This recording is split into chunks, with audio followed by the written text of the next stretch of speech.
السلام علیکم ورحمۃ اللہ وبرکاتہ۔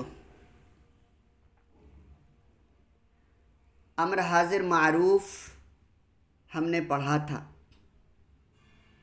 اور اب ہم امر حاضر مجہول پڑھنے والے ہیں۔ امر حاضر مجہول فعل مضارع حاضر مجہول کے 6 صیغے مذکر حاضر مجہول اور مؤنث حاضر مجہول سے بنتا ہے۔ 3 صیغے مذکر حاضر مجہول کے اور 3 صیغے مؤنث حاضر مجہول کے ہوں گے۔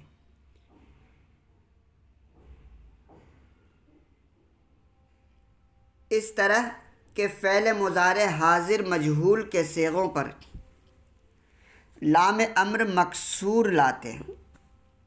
کیا طریقہ بنانے کا طریقہ یہ ہے کہ امر حاضر مجہول ہمیں بنانا ہے، تو مضارع حاضر مجہول کے صیغوں کے شروع میں لام امر مکسور لائیں گے۔ جو بنانا ہے امر حاضر مجہول بنانا ہے تو مضارع حاضر مجہول کے صیغوں سے بنایا جائے گا۔ لام امر فعل مضارع کو جزم دیتا ہے، یعنی لام امر داخل کریں گے تو لام امر فعل پر کیا اثر کرے گا؟ اثر یہ کرے گا کہ فعل مضارع کو جزم دے گا اور نون اعرابی کو گرا دے گا۔ نون اعرابی کو گرا دیتا ہے۔ ایک مرتبہ پھر دیکھ لیتے ہیں۔ امر حاضر مجہول فعل مضارع حاضر مجہول کے صیغوں سے بنتا ہے۔ چونکہ امر حاضر مجہول کے 6 صیغے ہیں، 3 مذکر حاضر کے اور 3 مؤنث حاضر کے، تو فعل مضارع کے 6 صیغوں سے امر حاضر مجہول بنے گا۔ فعل مضارع کے کون سے 6 صیغے؟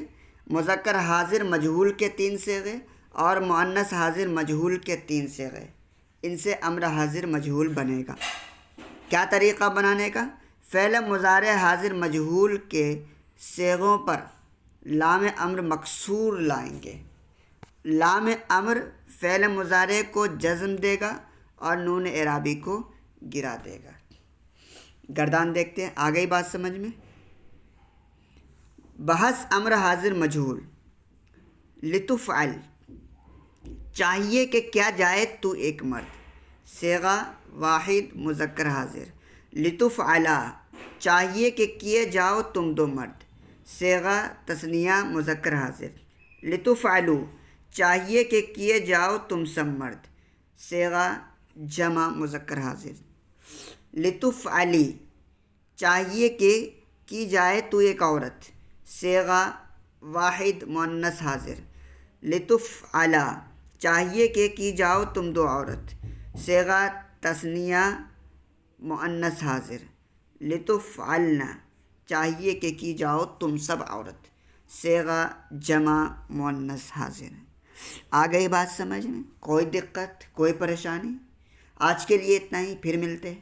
السلام علیکم ورحمۃ اللہ وبرکاتہ۔